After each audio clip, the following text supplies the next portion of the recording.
grand jury de la presse immobilière. Une émission en partenariat avec Régus et Bien Ici, présentée par Sylvain Lévy-Valency.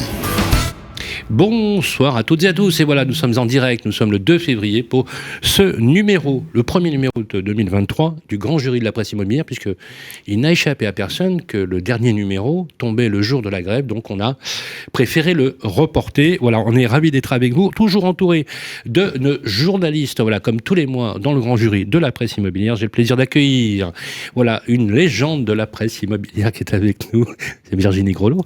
Bon, c'est moi la légende, d'accord. Ça va Virginie ? Ça va bien. Voilà, journaliste à Challenge, merci d'être avec nous. Et puis bonne année, on ne s'était pas vu. Bonne année. Depuis voilà, très très belle année pour Challenge et pour Virginie. Voilà, bien sûr, celle sans laquelle il n'y aurait pas d'information immobilière dans ce pays. Bon, je la brocarde un petit peu, mais elle sait qu'on l'aime. C'est Marie Cœur de Roi qui est avec nous. Bonjour. Bonjour Marie. Je fais exprès de parler pas trop Voilà, fort. tu peux te rapprocher quand même du micro. Voilà, journaliste chez BFM Business. Voilà, quelqu'un que j'apprécie beaucoup, le cycliste de l'immobilier, dont je le brocarde aussi un petit peu. Un journal qui est à lire au quotidien, Immo Matin, c'est le rédacteur en chef, Christian Capitaine. Salut Christian. Salut, bonjour à tous. Et puis bonne année mon Christian. Oui, bonne année, c'est vrai. Voilà, une très très belle année. Voilà, c'était magnifique. Ravi d'être là. Et merci d'être avec nous. C'est vrai que tu me l'avais promis à la dernière fois. Et tu es le genre de personne qui tient toujours tes engagements. Merci d'être avec nous.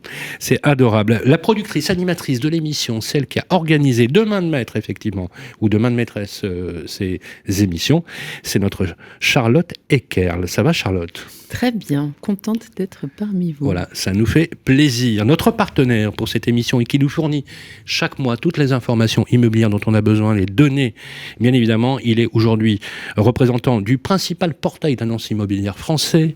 Il est directeur général adjoint de Bien Ici en charge du marketing. Il est avec nous, c'est Philippe de Lignéville. Bonjour à tous. Comment ça va Philippe ? Super. Eh bien, moi je suis ravi de vous voir. Et bien évidemment, on va accueillir là maintenant notre grand invité qui est finalement toujours le concept de l'émission, qui est un peu le grand témoin de notre émission. On va parler d'un sujet qui vous inquiète énormément et qui pose question, c'est celui des taux d'intérêt, de l'accès au crédit. Il est le président de CAFPI, le principal courtier français en crédit immobilier. C'est Olivier Landrevie. Bonsoir Olivier. Bonsoir Sylvain et bonsoir à tous. Merci d'être avec nous Olivier. Grosse actu pour vous Olivier, bien évidemment. On va entrer tout à l'heure dans le vif du sujet, mais c'est parti maintenant pour la revue du grand jury. Le grand jury de la presse immobilière sur Radio Imo.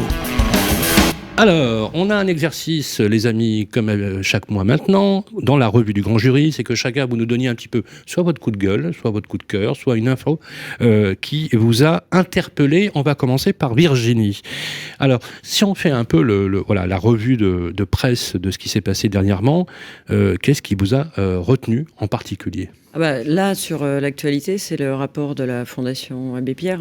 Je ne vois pas comment on pourrait passer à côté.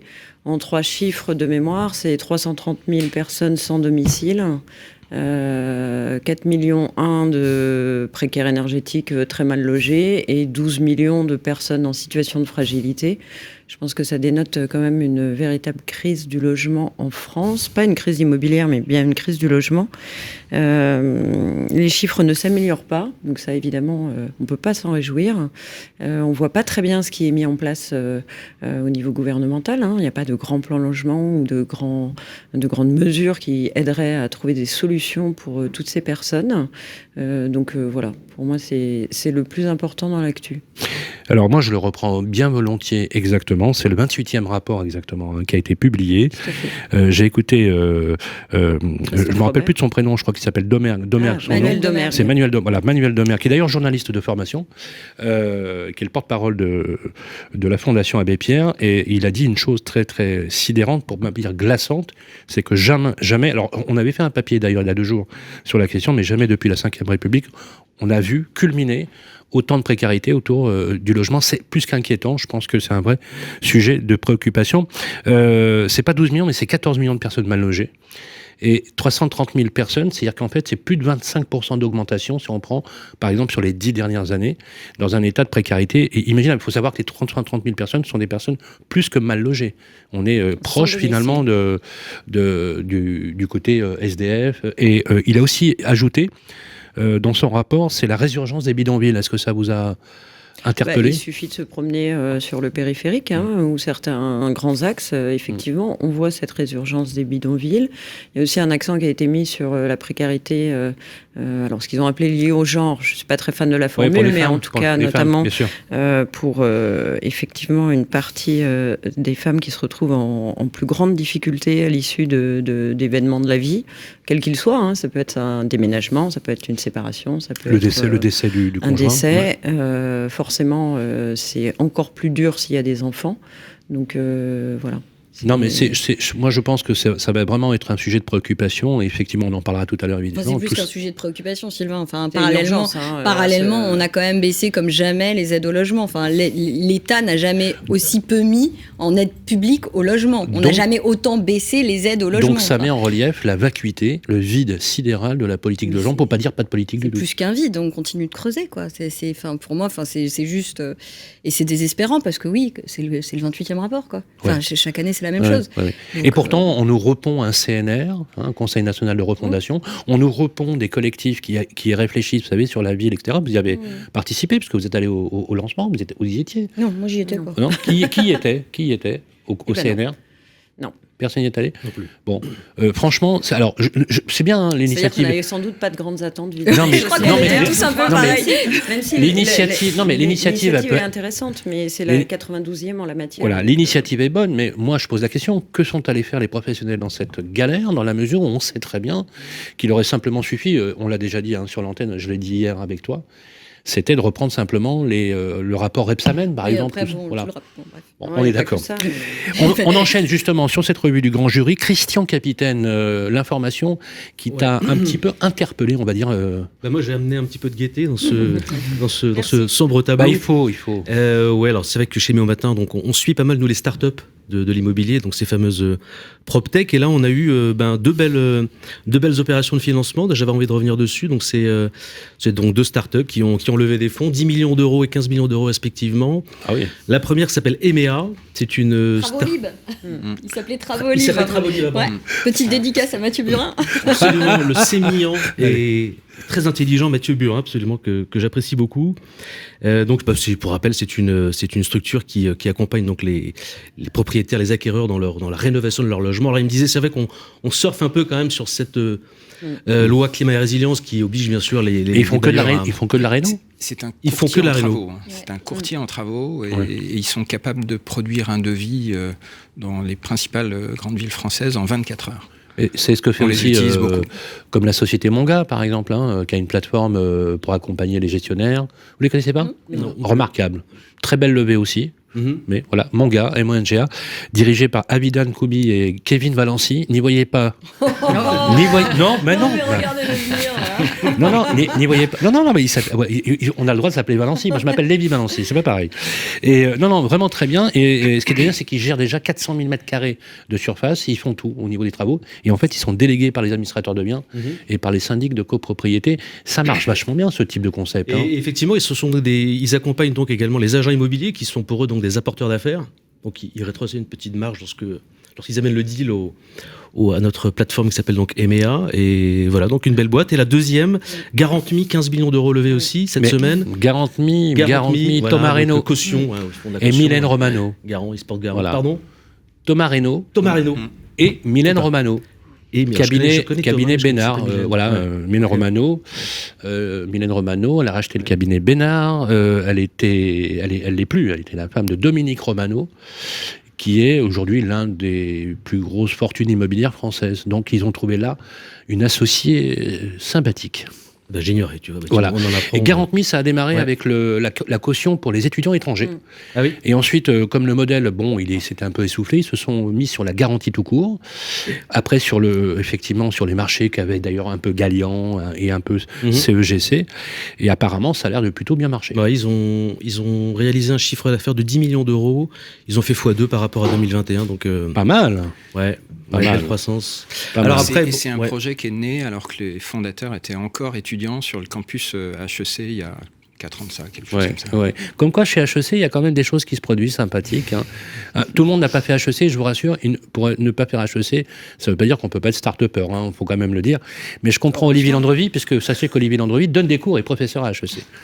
J'ai arrêté. Il est d'ailleurs... Je l'ai fait. Ouais, vous l'avez arrêté, mais vous êtes aussi d'ailleurs diplômé d'HEC. Voilà. Exact. Voilà. Mais on vous aime quand même. Voilà. C'est bas. Voilà. Et je termine sur cette petite intro. Il nous disait tout de même, que les conditions de financement se durcissent quand même.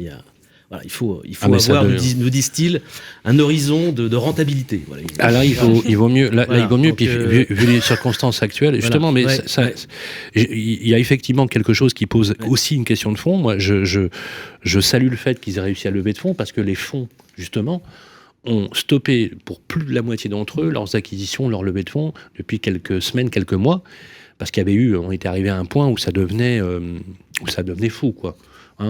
Ça devenait les fonds d'investissement ne brillent pas toujours par leur intelligence. Il suffit de prendre les agences de papa, par exemple.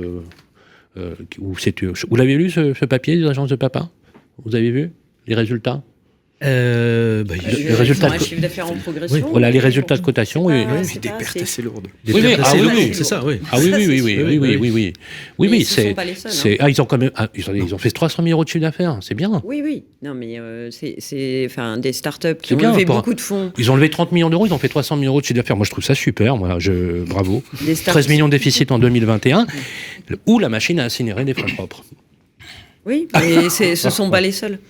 Non, mais bien sûr. Mais moi, quand j'entends effectivement, ces chiffres hallucinants et que, au même moment, nous, les journalistes, on parle de précarité, de pauvreté, de gens précipités dans la détresse et des gens qui bossent en plus.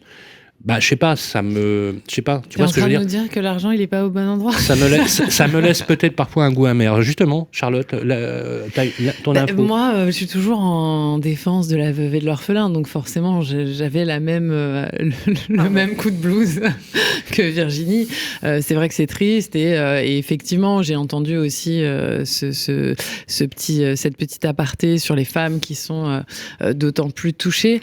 Voilà, c'est peut-être en lien avec plein de sujets de société qu'on débat à l'heure actuelle sur, encore une fois, la place des femmes dans la société. On peut considérer que c'est vain, que ça ne l'est pas. Chacun a son regard sur la question. Néanmoins, il est clair que quand on constate, les femmes sont quand même bien souvent moins bien loties que les hommes. Et sans parler de tous les problèmes qu'on peut avoir... Par exemple. Non, mais j'osais pas le dire, mais c'est vrai. Et puis bon, après, non, mais ce qui est bien, c'est qu'on récupère des trimestres quand on a des enfants. Ouais. Mais bon, faut quand même en faire vachement pour. C'est clair. Parce que bon, c'est pas ce qu'ils rajoutent chaque mois. Tu pourras plus descendre en dessous de 64 là. Ouais. Moi c'est 67 à tout plein. Donc bonjour. Bon, merci pour les vieux. Alors. Voilà.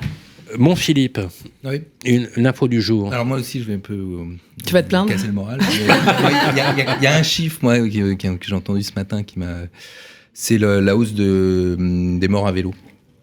Et en fait, 30% de plus de morts à vélo cette année par rapport à 2019. Je suis très prudent, je tiens à dire, je tiens à rassurer les... Étant cycliste, ça m'interpelle aussi. Qui peut-être m'écoute. Et en fait, ce chiffre-là, il est aussi, il est paradoxal parce que quand on regarde les trajets domicile-travail, il y en a encore plus de la moitié qui sont faits en voiture, même en dessous de 2 km. Donc ce que ça me fait dire, c'est qu'il y a vraiment un sujet d'urbanisme global sur la circulation, sur la place du vélo, la mobilité douce. On en a souvent parlé sur cette antenne, mais voilà, encore une fois, 30%.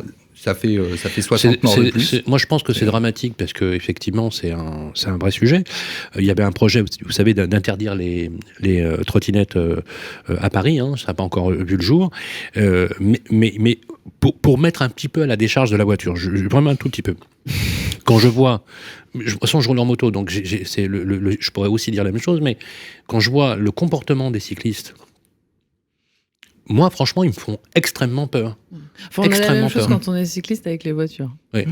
Ça. Moi, j'étais en Vélib il y a 2 jours. J'ai une camionnette qui m'a doublé, qui est passée à ça de moi. J'ai fait une embardée. C'est le sujet de l'aménagement du territoire. C'est ça. Voilà. C'est-à-dire qu'imposer le vélo dans une ville qui n'a pas été conçue pour, c'est un peu compliqué. Merci. Voilà. Il y a aussi un sujet de civisme aussi. Oui, tout à fait.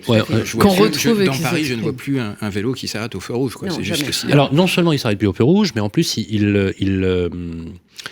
l'autre fois, j'étais en voiture parce que je devais aller à l'aéroport. Je sors de chez moi et il y a un vélo qui est sur ma droite, qui est juste derrière, peut-être à 30 mètres, je mets mon clignotant pour tourner sur ma droite, et le gars, au lieu de... il pédale à fond juste pour essayer de me doubler, en fait, par la droite. Alors que je tournais à un moment donné. Il m'a foutu la peur de ma vie, quoi. La peur de ma vie. Donc, effectivement, je pense qu'il y a aussi quelque chose qui relève certainement de l'éducation. Voilà. Merci, les amis, pour cette revue du Grand Jury. On va espérer aussi vous apporter de bonnes nouvelles. Mais en tout cas, une chose est sûre, c'est qu'on ne fait pas déni de réalité. Et le sujet du logement est un vrai sujet. On enchaîne tout de suite avec notre grand débat avec notre invité. Le Grand Jury de la presse immobilière. Le débat. Bonsoir, Olivier Landrevi. Voilà. Alors, Olivier, il a une actualité incroyable. On l'a vu même manifester devant la Banque de France il y a quelques mois. C'est une histoire ancienne. Oui, mais enfin, quand même, le résultat est plutôt pas mal, puisque vous avez fait plier, peut-être la Banque de France. En tout cas, une chose est sûre, c'est que à une époque où le directeur général de la Banque de France disait que tout va bien et ça marche bien, et vous faisiez des posts en disant « Je pense qu'on vit pas dans la même planète, cher monsieur ». Et finalement, regardez, voilà, on a revu le taux d'usure qui est révisé mensuellement pour une durée maximum, selon la loi, de 2 ans. En tout cas, après, il faut un texte. Et en tout cas, pour l'instant, c'est jusqu'à juillet. Attention, voilà, pour l'instant, c'est jusqu'à juillet. Mais la loi prévoit une exception jusqu'à 2 ans dans le texte. Et donc, ils peuvent changer dans le période de 2 années. Mais si jamais ça devait s'instaurer, il faudra nécessairement passer par un texte de loi. Alors, on va vous connaître un petit peu mieux sous cet angle-là. Et pour vous présenter de façon plus circonstanciée, j'ai pensé que rien de mieux que la présentation de Charlotte pour le CV de l'invité. Eh bien, on va essayer de faire concis. Vous êtes diplômé d'HEC, vous avez... On ne parle que de ça ce soir. Mais c'est pas grave. C'est sponsorisé, Olivier. Vous avez 49 ans. Toute votre carrière dans les métiers du crédit immobilier et de la banque. En France et à l'international. Vous avez notamment été directeur financier puis directeur général adjoint de la BRED, groupe BPCE. Vous devenez président de CAFPI, acteur pionnier du courtage en crédit en France, en septembre 2021. Bravo, félicitations. À l'occasion de la reprise de la société par le fonds d'investissement Blackfin. Je ne sais pas si on dit Blackfin ou Blackfin, j'espère l'avoir bien prononcé. Voilà, Blackfin, ouais. Vous avez enseigné, comme vous le disiez, vous avez vendu la mèche tout à l'heure à HEC Paris, enfin délocalisé à Jouy-en-Josas. Vous êtes père de 2 filles de 15 et 17 ans. Ça va, l'adolescence, c'est pas trop dur ? Pour le papa, c'est facile. Non, ça va. C'est la maman qui prend cher. Et non, avec les garçons, c'est le contraire, je pense. Mais je n'ai que des filles. Vous vivez à Londres, vestige de la période pendant laquelle vous travailliez pour le compte de General Motors, section crédit immobilier déjà. Et enfin, vous êtes passionné de grands espaces. C'est bien ça ? Vous avez tout juste. Bon, voilà. Vous êtes un portrait Olivier. Ouais. Enfin, tout ce qui est montagne. D'accord. Ski l'hiver, rando l'été. Vous faites des courses en montagne aussi, non Rien de très... Un petit trail au petit-déj. Non, rien de bien méchant. Non, ça reste Donc paisible. l'été, vous n'allez pas à la mer, vous allez à la montagne. Plutôt, ouais. D'accord. Exact. Est-ce qu'il y a un lieu emblématique de montagne qui vous a marqué, que vous avez adoré, en dehors des Alpes ? Il y a Yosemite en Californie, c'est juste incroyable. Ah ouais, d'accord. Je pense que c'est encore au-dessus des Alpes. Et si vous parlez des Alpes, j'aime beaucoup le Queyras. Queyras, ouais. Très bien le Queyras. Un lieu incroyablement paisible. On est complètement coupé de la civilisation. Vous avez vu les informations là, il y a eu un documentaire sur Arte sur la régression du glacier dans le massif des Alpes. Il parlait d'une régression de plus de 3 mètres par an. Ce qui veut dire que dans 30 ans, il n'y aura plus de glacier, que là où il y avait de la neige, il y aura maintenant de la nature. Et c'est que toutes ces petites chaînes de montagnes ont des stations de moyenne montagne et qui sont déjà en train de réfléchir sur l'après. C'est fou de se dire ça. Ouais. On verra de notre vivant peut-être disparaître le glacier. Vous savez, la vallée blanche quand on faisait sur le Mont Blanc. Enfin, c'est absolument ça fait froid dans le dos. Vous le voyez ça quand vous faites hiver, été ou pas ? Oui, enfin, il y a des endroits effectivement où ça commence à se voir, effectivement. Même pour un simple randonneur. Ouais. Alors, vous avez une formation académique de très haut niveau et effectivement, voilà, c'est aussi un parcours, j'allais dire presque sans faute. L'immobilier, pour vous, c'est quoi ? C'est un hasard ? C'est une passion ? C'est un hasard. C'est d'abord le crédit. D'accord. Et l'immobilier vient ensuite. C'est une conséquence de mon goût pour les métiers du crédit, en réalité. Et les métiers du crédit, c'est le métier de la banque en particulier? Oui. Pourquoi vous y êtes allé? Quel a été le déclencheur? Vous sortez d'HEC, vous avez le choix. C'est un hasard, comme il y en a souvent dans des parcours individuels. C'est-à-dire que après ma première année à HEC, j'ai eu un gros coup de blues et j'ai eu le sentiment de passer à côté des enseignements dont je pouvais bénéficier là-bas. Et j'ai réalisé que si j'étais en train de passer à côté, c'est parce que il me manquait le recul d'une expérience professionnelle solide qui me permette de donner du relief à ce que j'entendais en cours. Et donc je me suis mis en recherche d'une année en entreprise. Alors depuis, ça s'est généralisé, c'est même obligatoire. Maintenant, dans le parcours, à l'époque, très peu de gens le faisaient. C'est ça qu'on appelle l'année de césure, non? C'est ça, exactement. Exactement. Et je voulais partir loin. J'avais le goût de l'international et je suis tombé sur un stage à New York. Il se trouve que c'était dans une banque. Ça aurait pu être chez LVMH ou n'importe où, j'y serais allé. Et c'est comme ça que je suis rentré dans la banque. En fait, vous avez pris goût à... Et j'ai pris goût à ça. J'ai pris goût à ça. C'était la Banque française du commerce extérieur. La BFC, absolument. Ouais. C'est marrant quand on en parle maintenant, parce qu'aujourd'hui ça a disparu, cette marque a disparu. On aurait du mal de construire une banque autour du commerce extérieur français aujourd'hui. Bien vu, bien vu. Du coup, on vous connaît un peu mieux maintenant. Merci de vous être prêté à ce jeu. C'est bien de mettre aussi une petite touche personnelle sur votre profil. On passe sur le gros sujet du jour, qui est le rehaussement du taux d'usure. Le grand jury de la presse immobilière sur Radio Imo. On va se faire circuler un petit peu la parole avec nos amis journalistes. Le 30 janvier 2023, les nouveaux taux d'usure sont dévoilés au journal officiel. Rappelons que la publication est désormais mensuelle, et ce jusqu'à juillet.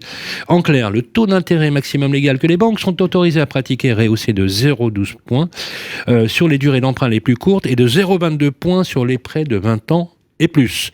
Quelles conséquences? Est-ce que c'est une vraie bonne nouvelle? Décryptage. Dans un premier temps, vous avez, Olivier Landrevie, beaucoup lutté. Vous avez beaucoup publié. J'aime beaucoup votre style quand vous écrivez vos posts. C'est vous-même qui écrivez vos posts? Okay. Alors j'aime beaucoup votre style parce que vous faites de la... Vous auriez pu avoir un social manager, voilà. Comme on dit, c'est ça qu'on dit aujourd'hui, social manager, voilà. Vous auriez pu effectivement utiliser une des formules plus directes, mais j'aime beaucoup la forme que vous y mettez. Vous y mettez souvent des analogies presque littéraires. Ça devient presque lyrique de vous lire. Surtout quand vous commentez les positions de la Banque de France. Et je me rappelle d'ailleurs, suite à l'émission où le directeur général, je ne me rappelle plus exactement de son nom, avait dit: je vais bien, tout va bien dans l'immobilier, et vous avez fait une réponse au vitriol, c'est juste un morceau d'anthologie. Ensuite, vous avez mobilisé l'ensemble de vos collègues, les grosses entreprises effectivement du secteur, et d'ailleurs demain matin à 8h nous recevons Guillaume Mottier, le CEO de Meilleur Taux, et finalement c'est arrivé, voilà. Vous aviez plaidé pour la révision en temps réel du taux d'usure. Est-ce que c'était une victoire selon vous ?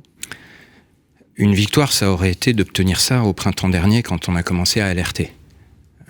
Là, si vous voulez, après 9 mois où toute l'industrie, tout le secteur a vraiment souffert de façon très, très dure, 9 mois à devoir expliquer à des clients qui seraient prêts à prendre les offres qui leur étaient faites au-dessus du taux d'usure, que non, pour leurs biens, ils leur aient interdit d'emprunter maintenant, mais ils pourront repasser le trimestre suivant et emprunter encore plus cher, ça a été très long. Donc voilà, la victoire est un peu amère, si vous voulez. Mais voilà, une fois qu'on a dit ça, oui, évidemment, c'est quand même un soulagement qu'enfin on ait cette mesure qui ne règle pas tout, mais qui va permettre de remettre plus de fluidité dans le marché. C'est-à-dire que depuis l'été dernier, on était rentré dans un cycle trimestriel où à chaque rehaussement trimestriel du taux d'usure, on avait une ouverture et pendant quelques semaines, on pouvait travailler de façon à peu près normale avec des partenaires bancaires qui avaient retrouvé des marges à peu près correctes. Et puis au fur et à mesure que le trimestre avançait, comme les coûts de refinancement des banques continuaient à augmenter sans qu'elles puissent répercuter sur les taux de crédit, puisque le taux d'usure était atteint. Et du coup, ils refusaient les dossiers. Et du coup, elle refermait le robinet au fur et à mesure du trimestre, si bien que le dernier mois du trimestre, on ne pouvait quasiment plus rien faire. J'imagine que vous avez vu les chiffres de Crédit Logement. Absolument. Sur le 4e trimestre. Moins 44%. Alors vous avez été le premier à publier, et tout le monde n'était pas d'accord d'ailleurs sur ce chiffre, à dire que 45%, mais ça devait être vos statistiques peut-être, des dossiers de crédit étaient refusés. C'est vous qui avez donné ce chiffre. Oui, c'était 40 chez moi, mais bon, peu importe. Là, oui, mais alors justement, on peut se dire les choses directement. Quel impact ça a eu sur l'entreprise ? Ça a un impact indéniable de rentabilité.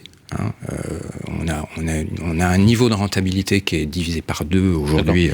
Mais vous n'avez pas été obligé de prendre des mesures, on va dire, un peu draconiennes, non ? Si, on a dû prendre des mesures d'allègement de la base de coûts fixes, comme tout chef d'entreprise. Quand vous voyez votre chiffre d'affaires chuter de façon violente, que vous ne savez pas combien de temps ça va durer, vous prenez des mesures dures. Et puis on a aussi des courtiers qui jettent l'éponge, qui vont vers d'autres métiers. On a vu ça. Alors j'espère maintenant que ça va s'arrêter, mais ça a été une période très dure. J'ai une question quand même à vous poser. Marie. On a beaucoup mis la responsabilité sur la Banque de France, sur le gouverneur François Villeroy-Gallo. On a beaucoup dit qu'ils étaient responsables de ça.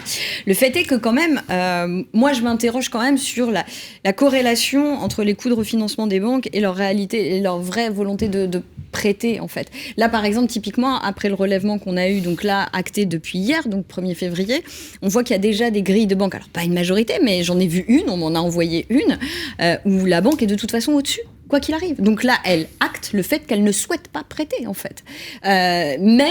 Malgré cette nouvelle hausse du taux d'usure au 2 février, en fait. Là, on est le 2 février, cette banque nous dit « je ne prêterai pas ».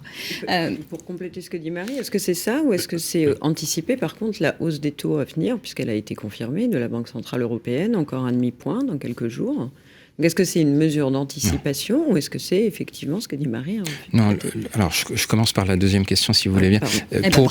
Pour moi, la hausse des taux directeurs de la BCE ne change rien. Elle était déjà digérée par le marché. Tout le monde s'attendait à cette hausse. C'était déjà intégré dans les taux longs. En revanche, pour revenir à votre question, Marie, au mois de janvier, sur 25 ans, le taux moyen qu'on obtenait pour nos clients, c'était autour de 2,75. Waouh. À 2,75, alors ça paraît haut par rapport à ce qu'on a connu. Non, mais aujourd'hui, on est à combien ? 2,75 ? Non. En janvier, on était à 2,75, donc ça va continuer à monter. En février, on sera à 2,95 en moyenne, je pense, pour le 25 ans. 2,75, c'est le taux de l'OAT 10 ans, le taux auquel l'État français lui-même emprunte. Une banque, elle, emprunte beaucoup plus cher que ça. Donc en réalité, tant qu'on est dans cet univers très curieux où on a contraint les banques à prêter à marge négative, effectivement, il y en a un certain nombre qui décident que... Elles se rattrapent ailleurs, Olivier, vous avez été banquier. Non, quand vous perdez, au pire de cette période, les banques étaient en marge négative de 1% par rapport à leur coût de refinancement. Sur un crédit de 250 000 euros, c'est le montant moyen d'un crédit, ça veut dire que la banque va laisser 2 500 euros par an sur la table. C'est pas en vendant des cartes gold ou d'autres produits qu'elle va se refaire. Justement, moi ça m'intéresse, vous avez fait les comptes de ce que les banques perdraient potentiellement à prêter à perte ? Non, enfin, il ne m'appartient pas de le faire. Non, mais parce que c'est une vraie question, parce qu'à un moment donné, je comprends que les banques soient vos partenaires, et vous le savez, j'ai été la première à dire qu'effectivement, il y avait un problème en termes de calcul. Enfin voilà. Mais là, en l'occurrence, entre ça, l'apport personnel qui explose tous les compteurs, cette fameuse épargne, on en a déjà parlé ensemble, cette fameuse épargne résiduelle qu'on demande en plus aux emprunteurs. On a l'impression que maintenant, il faut avoir 100 000 euros de côté pour pouvoir devenir propriétaire. Donc je pose une question. Je comprends que la banque veuille se sécuriser dans un contexte inflationniste, dans plein de choses. Mais... Alors, il y a un autre phénomène. Ça, c'est la perception qu'effectivement ont les gens, pour le reconnaître. Bon, on ne fait pas boire un cheval qui n'a pas soif. Donc, une fois qu'on a dit ça... Oui, ok. On n'est pas censé vendre à perte non plus. Alors, également, les banques sont surveillées par la Banque de France, ironiquement, pour s'assurer qu'elles ne font pas crédit à perte. On peut comprendre que les banques, un jour, en aient marre de prêter à perte. Ça, on peut vraiment le comprendre. Mais il y a un autre phénomène. Actuellement, c'est que Vous vous souvenez peut-être au moment du début de la pandémie, au premier semestre 2020, quand les banques ont été appelés à jouer pleinement leur rôle pour financer les entreprises et les professionnels dans les moments difficiles, avec notamment les prêts garantis par l'État. Pour leur permettre de jouer ce rôle, la Banque Centrale Européenne avait mis à disposition un programme de refinancement exceptionnel. Alors pour les techniciens, ça s'appelait le TLTRO 3. Wow. Et son échéance, c'était 3 ans. D'ici au mois de juin de cette année, les banques françaises doivent rembourser 350 milliards d'euros à la Banque Centrale Européenne. Je pense que toutes s'attendaient à ce que ces programmes ils soient renouvelés ou très progressivement éteints. Et c'est pas le cas. Mais sauf que, avec ce qui nous arrive depuis 1 an, avec le renversement complet de politique monétaire, c'est maintenant hors de question. Et elles doivent rembourser ces sommes. Donc ça explique aussi pourquoi certaines, enfin il y a une tension de liquidité dans le système bancaire aujourd'hui, et donc ça explique pourquoi certaines, pas toutes, mais pourquoi certaines, en prévision de ce moment un peu difficile, lèvent le pied sur le crédit, et à l'inverse, ça c'est la bonne nouvelle, se réintéressent à votre épargne, parce que voilà, elles ont envie de collecter pour rééquilibrer leur bilan. Christian ? Non, moi je voulais revenir par rapport aux transactions 2022. C'était Charles Marinakis qui lisait sur le plateau de Marie il y a quelques semaines. Finalement, le blocage en 2022, il n'avait pas été si fort. Je crois que c'était 6%. Sur les transactions. Hein. Sur les transactions. Exact. Ça vous inspire quoi Il y a une différence. Il y a une différence de temporalité très importante entre le moment où le courtier reçoit un client. Souvent, c'est avant même qu'il ait identifié le bien qu'il voulait acheter. Hein. Ce qu'on préfère, c'est quand les agents immobiliers nous envoient des clients très très en amont, pour qui on fait des calculs d'enveloppe. Ça les aide à cibler le bien qu'ils peuvent réalistement chercher. Donc nous, on va identifier la difficulté liée au taux d'usure combiné à l'âge ou peut-être le manque d'apport. C'est à ce moment-là qu'on va commencer à alerter. Donc on va avoir la perception des réactions des banques et de l'appétit relatif des banques dès ce moment-là. Et il peut se passer 6 mois ou 9 mois avant que cette même personne passe chez le notaire. Et un phénomène qu'on a vu de façon très nette depuis l'été dernier, c'est que face aux situations qui étaient rencontrées par les courtiers sur ces dépassements de taux d'usure, le conseil qu'on a donné à tous nos partenaires agents immobiliers, c'était aussi d'allonger au maximum les durées de conditions suspensives de financement pour permettre, si jamais ça ne passait pas ce trimestre, d'aller tenter un trimestre de plus. Donc je pense que ça a aussi... ça a aussi joué sur les délais. Après, il y a aussi une partie des transactions en France, alors je serais incapable de le chiffrer, mais il y a aussi une partie des transactions qui se fait sans crédit. Donc il est normal que la baisse du volume de transactions soit inférieure à la baisse du volume de crédit. Non, par ailleurs, moi je vais vous défendre là-dessus, Olivier, je crois. Mais à un moment donné, effectivement, les agents immobiliers disent pas qu'il y a 40% des dossiers qui sont pas passés à cause du taux d'usure. Et pour cause, en fait, on lit sur l'année. Ils nous donnent des statistiques sur l'ensemble de l'année. Nous, quand on a un courtier qui nous dit, là, à l'instant T, Marie, il y a 40% des dossiers qui passent pas. Ça veut pas dire qu'après-demain, ils vont pas passer. Donc on est sur un constat actuel. Et je pense que les gens qui nous écoutent et qui nous regardent, ce qui les intéresse, c'est pas de savoir ceux qui ont obtenu les crédits il y a 6 mois, c'est de savoir si aujourd'hui ils sont en capacité de l'obtenir et dans quelle mesure. Très juste. Donc je pense que c'est effectivement un problème de temporalité. Et pour le coup, mieux vaut, je pense, un peu trop alerter. En fait, comme vous êtes tous dans des positions un peu différentes, les agents immobiliers, ils sont plus là en train de dire ne faites pas peur parce que les gens ne viendront pas. Donc c'est aussi leur rôle de dire mais non, tout va bien. Et parce que c'est toujours le moment d'acheter pour un agent immobilier. Et en même temps, il va falloir leur dire que ça va pas être forcément ça. Donc c'est compliqué de s'y retrouver entre les intérêts de chacun aussi. Le fait est qu'il y a eu un problème de taux d'usure au point que même celui qui disait qu'il n'y en avait pas, Villeroy de Galhau, a fini par changer la règle. Donc quelque part, il y a eu effectivement le fait est qu'une baisse de production de 40 et quelques %, Après, les courtiers, il y a aussi Virginie. beaucoup de transactions qui s'effectuent sans passer par un courtier. Oui, bien sûr. Les banques régionales jouant sur leurs clients, jouant le jeu. Donc voilà. Je l'ai fait récemment, plus, une banque régionale qui m'a accordé un prêt, par exemple, pour une opération immobilière que n'avait pas fait ma banque historique là-dessus. Voilà. Donc c'est des lectures qui ne parlent pas tout à fait de la même chose, en fait. Et simplement, le juge de paix, entre guillemets, à la fin de l'année, c'est de regarder le volume de transactions globales qui, effectivement, est un peu en retrait à 1,1 million. Donc ça veut dire quand même qu'il y a eu de l'activité, ça veut dire quand même que les banques ont prêté, ça veut dire quand même qu'une partie des courtiers ont réussi à débloquer leur dossier. Voilà, ce qui compte effectivement par contre, c'est de regarder ce qui va se passer sur 2023 et pour vous, quel va être le scénario d'évolution des taux d'ici juin, enfin voilà, puisque là vous donniez une échéance pour les PGE, remboursement, on est fin juin, est-ce que ça veut dire que... Enfin, de toute façon, c'est un peu le sentiment qu'on a tous. C'est le marché, il va se réveiller, entre guillemets, au second semestre. Et quand on sera à peu près à des niveaux de taux qui vont frôler les 4%. C'est clair. Alors... on prend les paris. C'est une piste. La première chose, de mon point de vue, c'est que les taux de crédit ont accumulé tellement de retard par rapport aux taux de marché. On peut prendre comme référence le taux de l'OAT 10 ans. Bien oui, par exemple. Qu'il est inévitable, même si les taux de marché sont maintenant stabilisés depuis le mois d'octobre, ça c'est quand même la bonne nouvelle, mais ce retard accumulé va devoir être rattrapé. Parce que c'est ça qui va permettre aux banques de retrouver des marges à peu près normales et donc de retrouver appétit à faire du crédit. Donc moi je suis convaincu qu'on a devant nous encore au moins 4 mois de hausse assurée. Tous les mois, on va prendre 20 centimes, autour de 20 centimes sur les taux moyens. Vous pouvez nous donner une illustration? Donc on va arriver, je pense, jusqu'à 3,50. Sur 20 ans? Sur 20-25 ans, peut-être marginalement plus sur 25 ans. D'accord. Avec des conditions de marché qui resteraient relativement apaisées. Évidemment, si l'inflation repart à la hausse ou que les taux longs repartent à la hausse, mais à 3,50 avec une inflation à 6. À 3,50 avec une inflation à 6, mais qui va sans doute commencer à baisser au fil de l'année. Hein.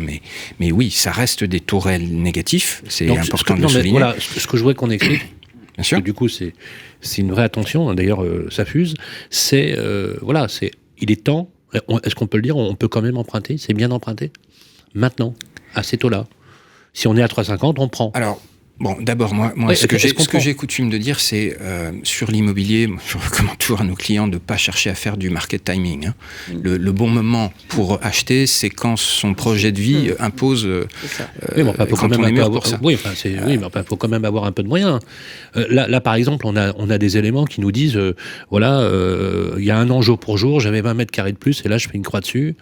Des personnes qui déportent leur projet. Pour l'instant, ceux qui étaient dans la stratégie de l'attente en disant les prix vont baisser, pour l'instant, ont complètement tort. Oui. Hein. Non, mais ceux qui avaient les moyens... On a perdu beaucoup plus en un an sur la hausse des taux et donc la hausse de la charge d'intérêt qu'on a éventuellement gagné sur la très faible baisse de prix qui a pu avoir lieu dans quelques grandes métropoles. Donc l'exemple que je vous donne, c'est par exemple un internaute qui nous dit « J'avais un projet à 330 000 € il y a un an, 16 mois, d'accord, et aujourd'hui, à périmètre constant, pour la même somme, j'ai 25 mètres carrés de moins. » Oui. Donc, deux solutions. Soit, donc, il considère qu'en fait, la politique des taux bas lui avait fait gagner de l'espace, et que là, du coup, ça régresse.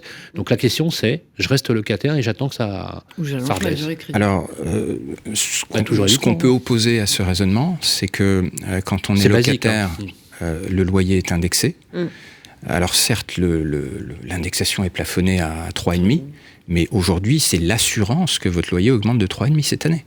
Et sans doute l'année suivante, et peut-être pour les 3 ou 4 années qui viennent. Très juste. Donc, emprunter à 2,75, si on peut encore emprunter à 2,75, pour éviter d'avoir un loyer qui augmente de 3,5, ça se défend. Ça se défend. Non, ça tient. Intéressant. Merci Olivier de Romeuil. On va passer à la deuxième partie de notre débat, tout de suite après ça. Le grand jury de la presse immobilière sur Radio Imo. Voilà, on approche de la dernière partie avant la météo de notre ami Philippe. Les difficultés qui persisteront sur 2023, il y a au-delà du taux d'usure des difficultés qui vont demeurer, qui persisteront, voire se renforceront dans les mois à venir. On va faire le point avec vous, Olivier Drandoby, mais ce que je voudrais tout d'abord, c'est qu'on introduise la chronique ici en direct avec Charlotte Ekerl. Oui. Alors c'est moi, je vais vous faire une petite chronique, j'espère que ça va vous plaire. Surtout, ne riez pas jaune, essayez d'être de bonne humeur, détendu, tout va bien se passer. Retraite, mal logement, inflation, taux d'usure, waouh, que de sujets palpitants qu'on a déjà abordés. Oui. Et oui, l'investissement immobilier constitue un excellent moyen, notamment de préparer sa retraite. Il peut vous permettre de vous constituer un patrimoine à moindre frais. Attention, je sens les oreilles qui s'ouvrent. Pourquoi ? Parce que concrètement, pour se constituer ce patrimoine, vous avez un crédit immobilier financé par vos locataires. C'est une solution. Jusqu'ici, on est tous d'accord. Profitons-en, ça ne va peut-être pas durer.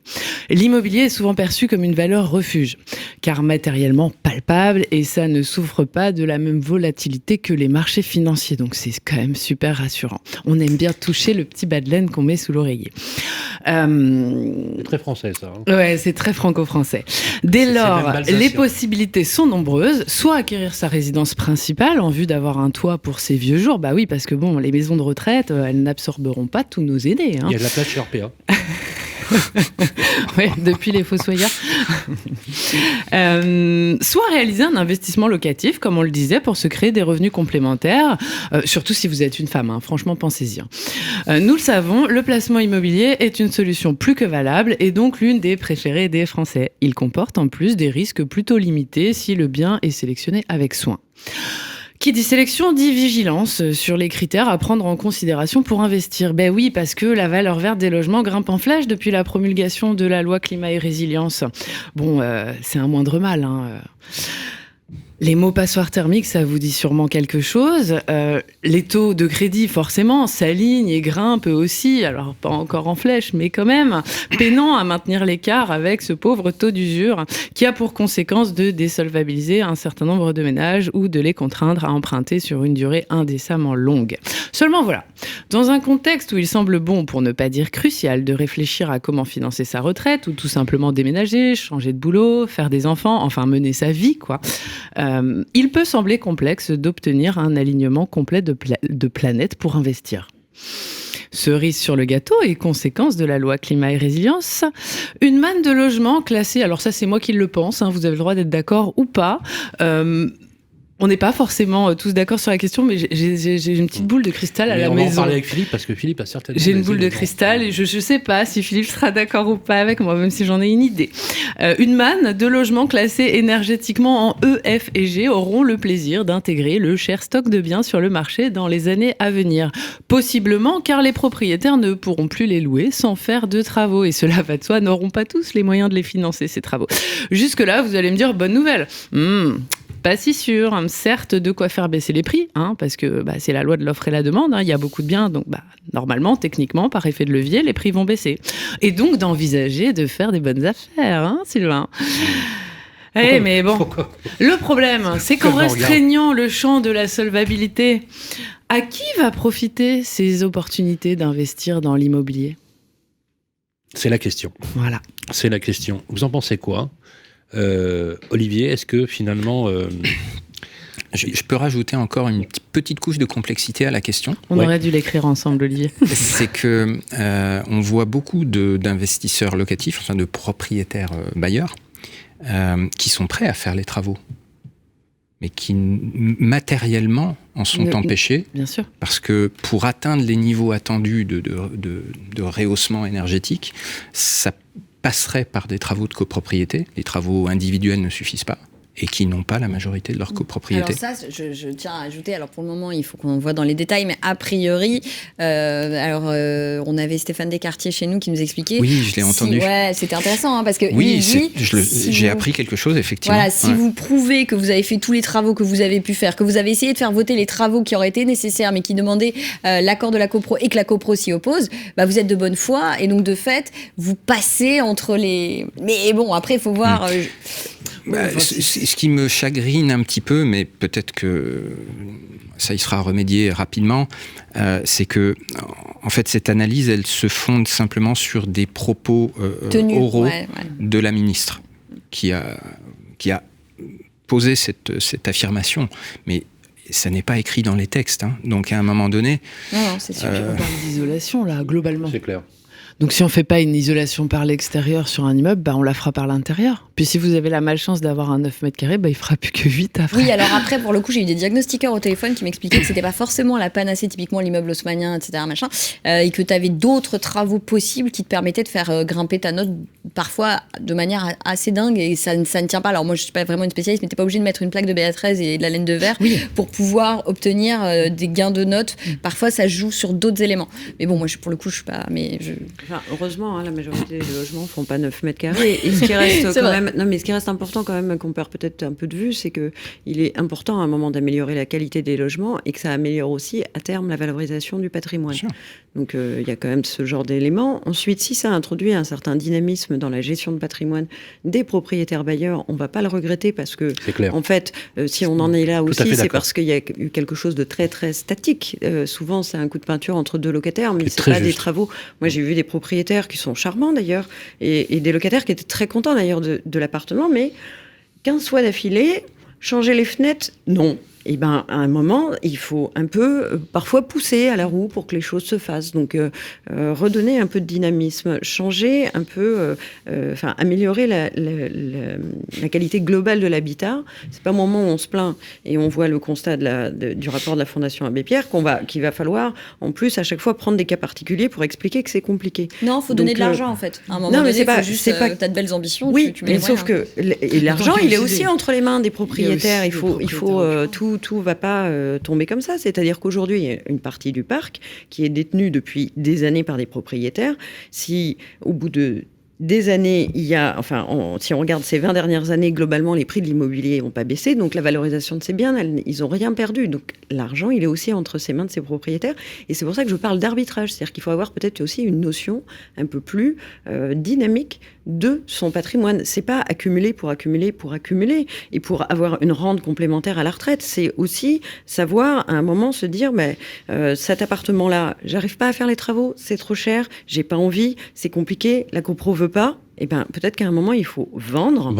Et dans ces cas-là, il faut... La bonne nouvelle là-dessus, c'est qu'on se rend compte au fur et à mesure que le marché est en train d'intégrer ça. C'est-à-dire que nous, on regarde les annonces, les prix des annonces en fonction du DPE. Et il y a 2 ans, 3 ans, surtout sur un marché comme Paris, par exemple, où il y a beaucoup de DPE FG, et il y avait un marché très tendu, il n'y avait quasiment pas d'écart, et là, il commence à rentrer. C'est-à-dire que pour le public, pour l'acheteur, il intègre ça. Par exemple, est-ce que tu peux nous donner quelques exemples dans son projet? Est-ce que tu pourrais nous donner quelques exemples? Parce que j'ai lu un article justement qui pointait selon les régions. Alors attention, alors encore une fois, à ne pas tomber dans les standards de moyenne, puisque l'immobilier étant hétérogène par nature, c'est bien de raisonner territoire par territoire, mais quand même, ça a oscillé entre 12 et 25%. Ça te choque ou pas? Non, mais tu as raison, c'est vraiment très les sondages qui sont sortis récemment mettent dans le ranking, dans la shortlist, les 3 premiers critères. Eh bien, ça occupe de plus en plus la première place, la négociation sur la qualité thermique du bien. Est-ce que tu es d'accord sur cette idée, Marie? Moi, j'ai l'impression qu'il y a quand même un début de débat là-dessus. Moi, j'ai l'impression que c'est pour ça, parce que je suis un peu alertée sur ces sujets-là. C'est-à-dire que moi, quand je reprends effectivement les grands sites d'annonces, les grands portails d'annonces type Bien Ici, ou beaucoup de réseaux, même si certains disent attention, il n'y a pas d'afflux massif de mise en vente de passoires thermiques. Bon, je ne crois pas qu'il y ait vraiment pour l'instant une espèce d'énorme mouvement de mise en vente de passoires thermiques. Je ne crois pas. Peut-être localement, avec des débuts de décote, effectivement. Après, je crains aussi que les agents immobiliers, que les grands réseaux, ils voient aussi une aubaine pour vendre à bas prix, parce qu'effectivement, il faut que les prix baissent, là, compte tenu de l'orientation des taux d'intérêt. Je pense que les professionnels de l'immobilier, ils ont tout intérêt à ce qu'effectivement les prix baissent. Alors, pas pour compenser, parce qu'on sait que ça ne compensera pas d'autant la hausse des taux, mais pour autant, les uns et les autres ont quand même leurs intérêts. Donc, j'aimerais avoir vraiment effectivement des chiffres très précis là-dessus et pas biaisés. Et voilà, j'attends de voir effectivement la mesure des décotes et la mesure des mises en vente de passoires. Alors, en 2022, selon l'INSEE, le nombre de propriétaires a baissé de 0,4%. C'est un phénomène qui n'avait jamais été observé depuis 1958. L'âge des primo-accédants a pris 10 années de plus par rapport à l'acquisition de la résidence principale. On sait que les primo-accédants sont le moteur du marché, le ventre mou du marché. C'est l'avis que j'en ai, c'est un peu le tracteur. Question, Olivier Landrevie, est-ce que justement ces projets de vie qui sont repoussés, décalés, parce que on peut pas mettre forcément 2 gamins dans une chambre de 8 mètres carrés, c'est pas possible, à un moment donné, ça devient compliqué, malgré le fait qu'effectivement, on est sur un vrai sujet de précarité. Non, mais on est par rapport aux investissements, on le sait. Que le besoin de logement est un besoin maslonien, on le sait, c'est un besoin de première nécessité, ça avait été même dit par les premiers ministres, c'est intéressant entre leurs incantations, leurs paroles et les actes. Est-ce que vous avez des stats là-dessus? Est-ce que l'âge moyen du premier achat pour vous, il est de combien? Alors nous, on sait qu'il est de 35 ans. Ouais. 35 ans. C'est ce qu'on voit. 35 ans. Avec quel apport pour un primo-accédant? Avec un apport qui a maintenant franchi la barre des 60 000 euros. 60 000 euros. Mais avec des différences très fortes d'une région à l'autre. T'as raison, Marie. Et puis, d'ailleurs, c'est au sein du réseau CASPI qu'on m'a ce qui explique l'âge aussi. Non, mais voilà, on est d'accord. L'épargne résiduelle qu'on demande en plus équivaut à un an de mensualité. Donc, tu rajoutes combien derrière? Ça, c'est un phénomène nouveau. Voilà, donc tu as les 60 000 plus un an de mensualité en plus. Donc, typiquement, ça va vous faire 15 000 euros en plus. Donc, c'est 60 000 plus 15 000. Okay. Alors les phénomènes qu'il y a autour du logement, on en a parlé récemment et on a fait pas mal de billets. Alors voilà, moi j'ai toujours pris des positions qui sont très politiques là-dessus, parce que j'ai toujours considéré que l'immobilier c'était politique. C'est jamais vu depuis 1958 et c'est même jamais vu depuis l'appel de l'abbé Pierre. Ce qui est incroyable, c'est que c'est le 28e rapport qui est passé et je sais pas si vous avez observé, on parle beaucoup de la fondation Abbé Pierre depuis quelques jours parce qu'effectivement les gens flippaient à l'idée des résultats produits dans ce 28e rapport. Les phénomènes des bidonvilles, par exemple, étaient un phénomène qui avait été éradiqué. C'est incroyable. Dans les années 80, éradiqué. Et on voit revenir depuis les 5 dernières années, et le Covid n'a vraiment pas arrangé les choses, une résurgence Alors, le problème, mais qui a 60 000 euros d'apport à 35 ans quand on a deux gosses pour devenir propriétaire? Parce que moi, quand j'entends Charlotte, moi, je pense que tu as raison. En fait, tu es en train de dire qu'il faut s'endetter pour pouvoir capitaliser. C'est bien ça, c'est en fait une épargne inversée. Oui. C'est le loyer, finalement, permet de capitaliser, ou le loyer à fond perdu que tu payes pour ta résidence principale, ça vaut la peine. Et encore une fois, on n'a pas touché à l'impôt sur la résidence principale, hein, c'est bien ça, hein, c'est toujours une exonération de la plus-value. Ouais. On peut le comprendre pour la retraite, quand on voit aujourd'hui comment on gère nos vieux, nos anciens, c'est scandaleux. Le vieillissement dans les copropriétés, les phénomènes de dépendance qui sont liés au marqueur social qu'est le logement est un vrai sujet. Comment on peut, quand on est courtier, essayer d'accompagner ce mouvement? Ou est-ce que ce sujet-là, vous l'observez, mais finalement, dans votre métier, vous n'êtes que finalement peut-être trop technique ou assez technique? Ça vous inspire quoi quand vous voyez tout ça? Vous qui êtes un banquier, qui avez fait... Voilà. Je peux vous faire une réponse micro. Bien sûr, quand on a des cas individuels, on fait tout pour trouver la solution et on voit de nombreux cas où après une réponse initiale négative, on finit malgré tout par trouver une solution en faisant le tour de toutes les banques. Voilà. Bon. Et puis parfois, c'est aussi... la première fois n'est pas toujours la bonne. C'est-à-dire qu'on voit des candidats emprunteurs venir à nous avec des dossiers qui sont fragiles parce que sur le compte bancaire, il y a encore des incidents de paiement, des choses comme ça, parce qu'ils n'ont pas mis suffisamment d'argent de côté. Donc, il nous arrive très fréquemment de nous contenter de donner des conseils aux clients qu'on a en face de nous et ils reviennent un an plus tard et là, on arrive à travailler le dossier. Ça, c'est notre métier. Maintenant, du point de vue macro... je vais pas vous mentir, tout ce que vous décrivez, ce sont des tendances de fond et on n'a pas de baguette magique. Qu'est-ce qu'on peut faire professionnellement? Nous, on a des idées, hein, on a quand même des idées. Par exemple, sanctuariser l'amortissement. Personne physique, personne morale, pour avoir plus de pouvoir d'achat pour les propriétaires à faire les travaux, donc rendre décent, réduire les loyers dans un système donnant-donnant, ça coûte pas cher à l'État, hein, l'amortissement généralisé, c'est possible pour les CI, c'est pas... Deuxième chose, sanctuariser avec un gel normatif, dans le cadre par exemple d'une loi de programmation à l'instar de la justice, de l'armée, de l'éducation, de l'intérieur, une loi de programmation qui finalement... donne une pause normative avec une vision à 6 ans, ça vous paraît cohérent de porter un projet comme ça? Ce serait extraordinaire. La difficulté, si vous voulez, c'est que le logement... On est capable de le faire pour la police et l'éducation, pourquoi on ne le ferait pas pour le logement, qui est vraiment le sujet? Non, je crois que la difficulté de l'exercice, c'est que le logement est impacté par des politiques qui viennent de toutes parts et de ministères qui très souvent ne sont pas le ministère du logement. Et impacté par la politique monétaire qui est maintenant de toute façon décidée à Francfort. Impacté par la politique environnementale pour les normes environnementales, etc. Donc c'est très difficile d'apporter ce caractère programmatique que vous décrivez, mais ce serait merveilleux. Ça vous paraît une idée là? Non, mais je pense simplement qu'il faudrait déjà un chiffrage des besoins de logement, etc., etc. Il y a un conseil d'orientation des retraites qui fait des scénarios pour les retraites. Et ben, il faudrait qu'il y ait un conseil d'orientation logement qui puisse à un moment aussi répertorier... Un conseil de plus. Il n'y a pas suffisamment d'observatoires dans le pays. Il n'y a pas suffisamment Il n'y en a pas sur le logement. On ne sait même pas combien il manque de logements. Il y a certains disent 300 000, certains disent 500 000. Il manque 1 million. Personne ne sait exactement combien il manque de logements, où, pour qui, pour quel âge, pour quelle situation. Est-ce que c'est pour des étudiants? Est-ce que c'est pour des seniors? C'est possible de le faire, ça. À un moment, faut bosser. Non, mais à ce moment-là, on fait... Ouais, non, mais je pense que à un moment, je pense qu'il y a assez d'éminence grise dans ce pays pour qu'on puisse travailler sur une vraie photographie et des vrais scénarios. Virginie, c'est pas logement. Un CNR qu'on aurait dû créer, c'est un centre d'orientation, c'est un conseil d'orientation. Peut-être, j'en sais rien. Non, mais quelque chose comme ça. Voilà. Mais aujourd'hui, on parle de beaucoup de choses, on parle de problématiques qui sont radicalement différentes. Avoir sa résidence principale, ça n'a rien à voir avec faire de l'investissement locatif, et les deux sont très bien, mais ce sont pas les mêmes objectifs. Donc on a des normes bancaires qui ne sont pas les mêmes tout à fait d'ailleurs. Enfin, on prend pas en compte les mêmes choses.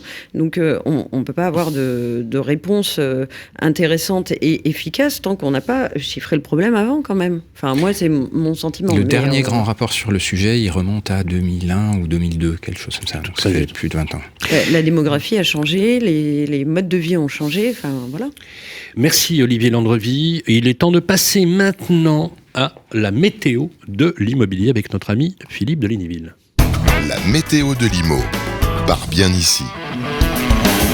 Voilà, 3 indicateurs présentés par Philippe qui amènent forcément des échanges entre nous, et extrêmement intéressant.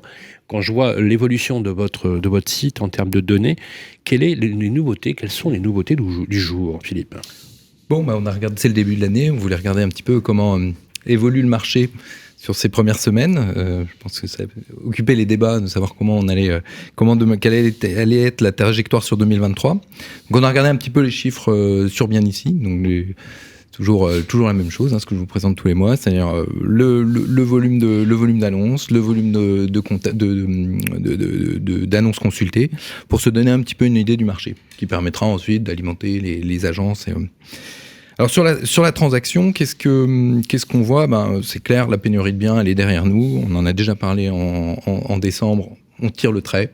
Et on a de plus en plus d'annonces sur le site. On est à plus de 28% d'annonces sur donc janvier par rapport à l'année dernière. Il y a de l'offre aujourd'hui. L'offre revient. Donc ça va être un marché d'acquéreurs. Voilà. Oui. L'offre revient. Pourquoi quasiment plus 30% sur le volume d'annonces chez nous, annonces de professionnels. 2 raisons à ça. La première, c'est qu'on a des nouvelles annonces. Quand on regarde les annonces qui ont été publiées sur le mois de janvier, cette année, par rapport à l'année dernière, on est à plus 20%. Donc on a un volume plus gros de nouvelles annonces. Très bien. Et puis toujours, on en parlait déjà à la fin de l'année, l'allongement des annonces existantes. C'est-à-dire quand une annonce est parue, elle reste plus longtemps sur le site. Tout ce qu'on se disait sur la négociation. Okay. On a en nombre de jours, combien? Oui, 70. Ah oui, quand même. Tu vois, on parlait de 60 en décembre. Donc, quand tu dis 70, c'est moyenne nationale? Oui, c'est moyenne nationale. Moyenne nationale, oui, c'est pas neutre. Oui, tout à fait. Plus de 2 mois. Plus de 2 mois, exactement. Et ça, c'est en hausse sur janvier par rapport à la fin de l'année. Donc ça, c'est pour l'offre. On se parle un petit peu de la demande. La demande, ça redémarre, mais doucement. Ça redémarre doucement. On a regardé les recherches.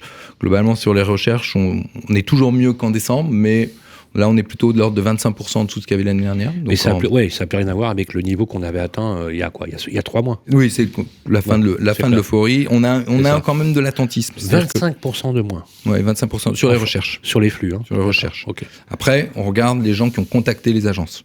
Ça, c'est vraiment les gens qui ont un projet parce qu'ils ont vu un bien, il leur a plu, ils se sont dit, tiens, je vais passer un peu de temps samedi pour aller faire une visite. Et ça, sur le nombre de contacts par annonce, là, on est à moins 15%. Donc pareil, tu vois, une forme d'attentisme. C'est ce qu'on appelle les leads générés, voilà, moins 15. C'est ce qu'on amène à nos clients, c'est les contacts. Moins 15. C'est pas neutre, hein. C'est pas neutre. C'est pas neutre. Non. Ça redémarre doucement. On sent une demande qui est un peu qui regarde, qui attend. Peut-être qui attend, ce qu'on disait tout à l'heure, une baisse des prix qui paradoxalement. Sur les prix, pour l'instant, c'est stable. C'était stable en décembre. Mais c'est ce que tu nous disais au dernier grand jury. On n'observe pas de façon significative de baisse de prix. Mais d'où l'intérêt pour les professionnels, je pense, de dire qu'il y a une braderie sur les passoires thermiques. Je pense qu'il y a un intérêt. Enfin voilà. Non mais c'est quoi Attends. C'est quoi? C'est une idée marketing? Non, je crois sincèrement que de toute façon, si on veut que le marché redémarre, c'est pour ça que là, il se passe. Enfin, c'est pas qu'il se passe plus grand chose, mais c'est que le marché ralentit. Pourquoi? Parce que les vendeurs veulent pas concéder de baisse de prix. À un moment, ils vont bien y être forcés. Alors combien de temps ça va prendre? C'est le sujet. Mais si les volumes continuent à baisser fortement, à un moment, voilà. C'est quoi? C'est normalement on dit plutôt 18 mois entre le début de la hausse des taux et le début de la baisse des prix. Rappelez-vous 2008-2009. Oui, très juste. Les volumes avaient en parler. Baissé, les prix n'ont pas baissé tant que ça. Ils ont perdu 5-10%, mais pas plus. De toute façon, ça baisse jamais autant que Après 2008, les taux sont repartis à la baisse. Il n'est pas gagné que les taux repartent à la baisse. Et nous n'étions pas dans la loi climat et résilience qui impose un calendrier très strict sur lequel l'exécutif actuel, il en a encore pour 4 ans, n'est pas prêt de revenir, a priori. Voilà.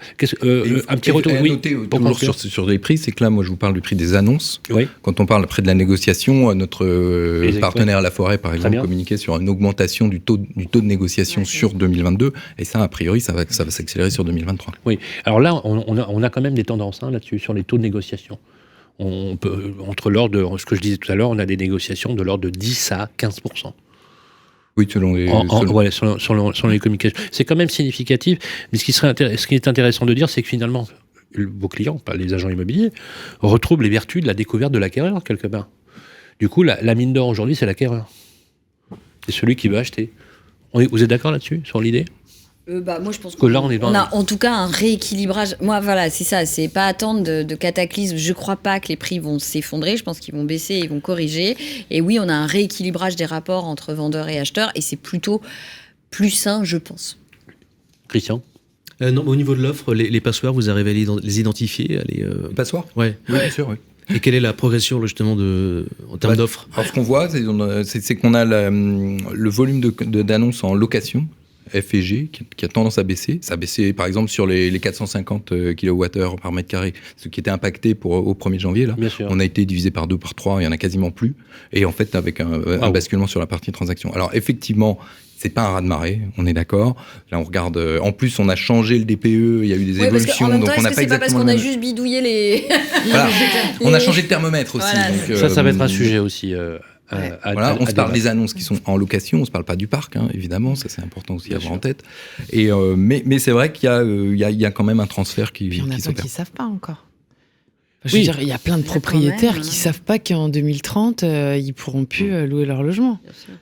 C'est certain, le raz-de-marée, il arrivera après. C'est quand même, quand on a des clés... L'interdiction de louer ne s'applique qu'au moment d'un changement de locataire. Donc, tant que le locataire ça peut durer. Mais il y a des circonstances qui sont parfois. Après, le locataire, il est un peu. Pour le coup, là, ce serait pas logique qu'il n'y ait pas du coup aussi une grosse dynamique côté marché de locataire. Parce que pour faire les travaux, c'est mieux quand les gens sont dehors, quand même. Non, tu peux. Alors, franchement, pour le coup, pareil, il faut les diagnostiqueurs. T'as quand même, et même les artisans te disent que tu as certains travaux. Alors oui, pas si tu fais une rénovation globale et que tu veux passer de G+ à A. Ça, d'abord, c'est impossible.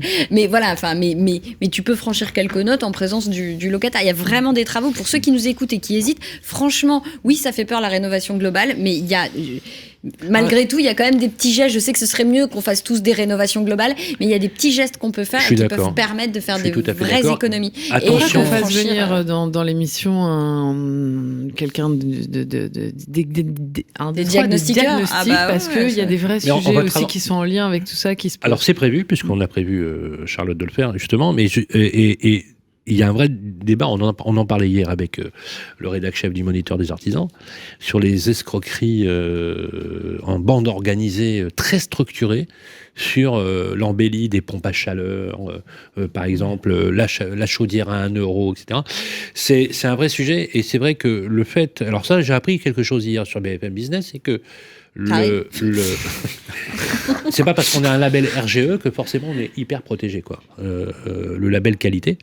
Et donc c'est un vrai sujet. De toute façon, quand tu sais que tu peux c'est pas un label qualité, normalement, c'est une reconnaissance de formation. C'est pas tout à fait pareil. Sauf que Tu peux usurper même parfois des certifications. Donc c'est quand même c'est un vrai sujet.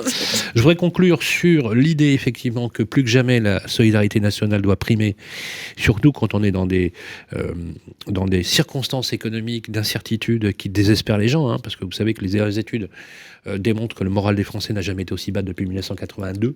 Donc ça fait quand même très très longtemps que effectivement la promesse politique n'est pas forcément toujours tenue, qu'on a l'impression d'être délaissé. Avec la réforme des retraites, bien évidemment, on a une poussée collective qui dit peut-être non, mais surtout non dans le fait que on a l'impression qu'ils ne sont pas toujours entendus. Il faut souhaiter que le CNR, vous savez, le Conseil national de refondation, qui est quand même mené par Christophe Robert, le délégué général de la Fondation Abbé Pierre, avec la présidente directrice générale de Nexity, qu'on va recevoir d'ailleurs au mois de juin. Au mois de juin. J'espère que vous serez avec nous, mais Véronique Bédac, qu'on recevra au mois de juin. Voilà, malgré ces nouvelles 22. Qui ne sont pas forcément hyper sexy, on peut dire des choses comme ça. Il faut toujours rester déterminé et résolu. Un grand merci à vous, Olivier Landreville, président de CAFI, de vous être prêté à l'exercice. Ça n'a pas été très compliqué. Voilà, on a été sympa, tous été très sympas avec vous. Un grand merci à Christian Capitaine, rédacteur en chef de Imo Matin. Tu es avec nous le mois prochain? Oui, je serai avec vous. Voilà, avec grand plaisir. Merci à Charlotte Ecker, la productrice de l'émission, animatrice et journaliste. Merci Charlotte. Un grand merci aux équipes de Bien Ici et en particulier à Philippe de Lignyville. Un petit clin d'œil à Zachary qui nous écoute de l'autre côté. Grand merci également à Virginie Grelot, journaliste à Challenge. Merci Virginie. Et bien sûr, je le rappelle, parce qu'il faut toujours rappeler, c'est le principe de la pédagogie, que ce grand jury existe aussi sur l'idée de Marie Cœur de Roy, qui est journaliste j'allais dire Bien Ici. Merci, c'est sympa de me recruter, Philippe, c'est cool. Sur BFM Business, où j'ai le plaisir de croiser le verbe avec toi, Marie, avec notre ami Cédric Decoeur, dans le Club Imo, du mercredi, BFM Business, accessible, full-time, allez-y, bien évidemment. À toutes et à tous, je vous souhaite une excellente soirée, prenez soin de vous, et on se retrouve le mois prochain avec un autre président, c'est pas l'armée mexicaine quand même, un président, c'est le nouveau président de la FNIM qui a été élu en octobre dernier. Il a pris ses fonctions depuis le 1er janvier 2023. C'est Loïc Quentin, président de la FNIM, à ne pas louper. Ça va être une séquence politique. À bientôt et bonne soirée à tous. Le grand jury de la presse immobilière, une émission en partenariat avec Régus et Bien Ici, à réécouter et télécharger sur le site et l'appli radio.imo et sur toutes les plateformes de streaming.